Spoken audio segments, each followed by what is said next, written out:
Growing your own food is an act of resistance, and today we're going to learn how to plan for your 2025 garden.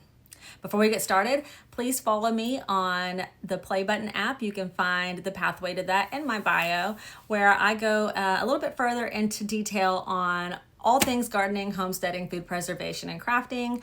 I will be making a much more detailed video about this topic later this week, but for now, I just wanted to get us started. It is January and it is time to start planning. So we're gonna nerd out a little bit together, and I'm going to show you how I planned my garden. So I have a pretty large garden. You don't need to have a large garden to grow your own food. You can set up a shelf in a south-facing window, put trays on there, and you can grow microgreens, lettuce, you can grow herbs, you can grow all kinds of things. You could even grow carrots if you feel so inclined. You just need a deep enough container and enough sun. But you can grow whatever fits your space is a great place to start. But I'm gonna show you how I planned my garden, and obviously you'll scale this down to meet your needs. So without further ado, we're gonna use some graphing paper. So each square represents 1 foot for my garden. So this sheet of paper is actually just about 52 squares across by 40 squares down. So, and that's the size of my garden. It's 52 feet wide by 40 feet long, yeah. So each square, like I said, will represent 1 foot, and this 1 page fills my needs. If your garden is smaller, just make sure that you're drawing your lines, your perimeters, so that you are able to stay within the borders that you have for your garden. Each one of these items is a raised bed. Raised beds are generally made out of lumber or metal. This can be really cost prohibitive.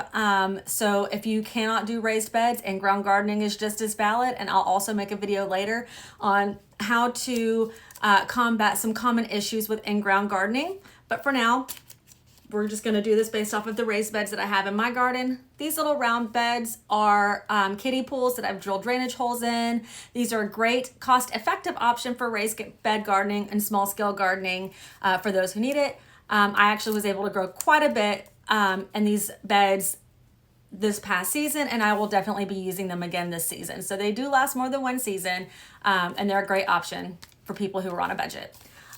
Each bed that I have here is a 16-foot by 4-foot bed. This is an 8x4, and then again, my kiddie pools. This is a deck. Our garden is on an area that previously had an above ground swimming pool. We took the pool out, left the deck because it was in really good shape, and so that's where we hang out in the summer and enjoy the garden. And I have taken each bed for the garden and cut it out, put some tape on it so that I can move it around.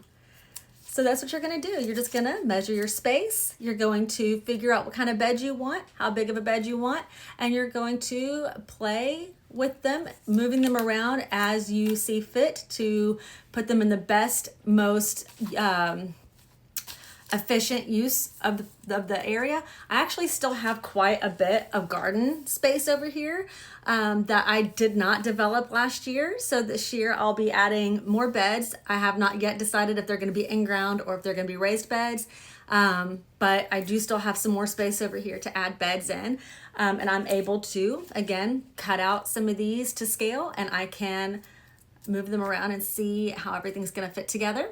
I would just make sure that whenever you're doing this, that you're making sure that your pathways between your beds, and this is true whether you do an in-ground or a raised bed, just make sure that you're giving yourself some room to move equipment, because moving a wheelbarrow through the aisles is difficult enough.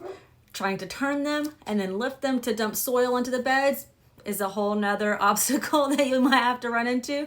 So just be aware that whenever you're laying out your garden and you're moving your beds around, that you are accounting for the space that you're gonna need to actually work your garden, because this is the easy part. We will get into the next stage in the next video. Thanks for coming, and I appreciate you guys sticking around. Bye.